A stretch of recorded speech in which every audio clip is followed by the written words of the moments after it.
వందే మాతరం గేయాన్ని ఆలపించే టైంలో ఎవరైనా ఉల్లంఘనలకు పాల్పడ్డా, అవమానించిన నేరంగా పరిగణించే బిల్లుకు పార్లమెంటు ఉభయ సభలు ఆమోదం తెలిపాయి. రాష్ట్రపతి సంతకం తర్వాత ఈ బిల్లు చట్టరూపం దాలుస్తుంది.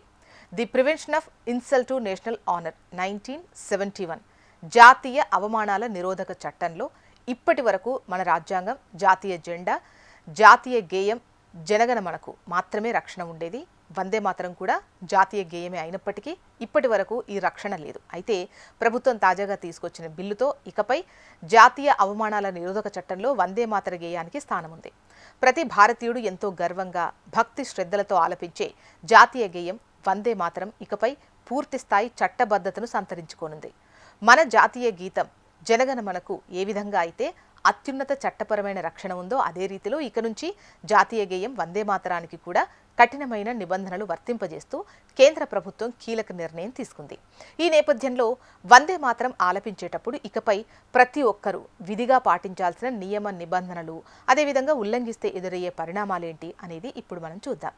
దేశభక్తిని, జాతీయ సమైక్యతను చాటే వందే మాతరం గేయ పఠనంలో ఇప్పటి వరకు ఎలాంటి స్పష్టమైన చట్టపరమైన నిబంధనలు లేకపోవడం వల్ల పలుమార్లు అపసవ్య ధోరణులు చోటు చేసుకున్నాయి. దీనిని నివారించేందుకు ప్రభుత్వం ఈ బిల్లులో ముఖ్యమైన మార్పులు చేర్చింది. ఇప్పటి వరకు వందే మాతరంలో కేవలం మొదటి 2 చరణాలు మాత్రమే పాడడం జరిగేది. కానీ తాజా సవరణ బిల్లు ప్రకారం వందే మాతర గేయాన్ని పూర్తిగా అంటే మొత్తం 6 చరణాలు విధిగా ఆలపించాలి. అంతేకాకుండా జాతీయ గీతం పాడుతున్నప్పుడు ఎలా అయితే గౌరవ సూచకంగా నిలబడతామో వందే మాతరం ఆలపించేటప్పుడు కూడా గౌరవంతో వ్యవహరించాలి. గేయం ఆలపిస్తున్న టైంలో నిరుత్సాహంగా లేదా వ్యంగ్యంగా ఉండటం అగౌరవపరచడం అన్నమాట. నిటారుగా 2 చేతులను సమానంగా కింది కుంచుకొని క్రమశిక్షణతో నిలబడాలి. ఫోన్లు చూడడం, ఇతరులతో మాట్లాడడం కూడా అగౌరవంగా భావిస్తాం. వందే మాతరం పాడుతున్న టైంలో తోటి వారితో అస్సలు మాట్లాడకూడదు.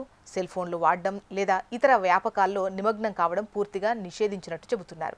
అదేవిధంగా సినిమాలు, ఇతర షోస్లో ఇష్టానుసారంగా వందే మాతర గేయాన్ని వినియోగించడానికి వీలుండదు. దీనికి ప్రత్యేక అనుమతులు, నియంత్రణలు వర్తిస్తాయి.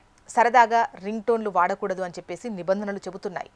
తాజా నిబంధనల ప్రకారం వందే మాతర గేయాన్ని సరిగ్గా పాడకపోయినా, నిబంధనలను ఉల్లంఘించినా సమాజంలో ఎవరైనా సరే బాధ్యులపై నేరుగా కేసులు పెట్టేందుకు చట్టం అవకాశం కల్పిస్తోంది. ఒక వ్యక్తి వందే మాతర గేయాన్ని పూర్తిగా పాడలేదని లేదా అగౌరవపరిచాడని భావిస్తే ఎవరైనా న్యాయస్థానాన్ని ఆశ్రయించవచ్చు. అయితే ఆరోపణలను నిరూపించే బాధ్యత ఫిర్యాదుదారుపైనే ఉంటుంది. జాతీయ గేయ గౌరవానికి భంగం కలిగించేలా ప్రవర్తించినట్టు రుజువైతే నిందితులు కఠినమైన శిక్షలు ఎదుర్కోవాల్సి వస్తుంది. పూర్తి చరణాలు పాడకపోవడం లేదా అసంపూర్ణంగా వదిలేయడం చేస్తే జాతీయ అవమానాల నిరోధక చట్టం కింద క్రిమినల్ కేసులు నమోదవుతాయి.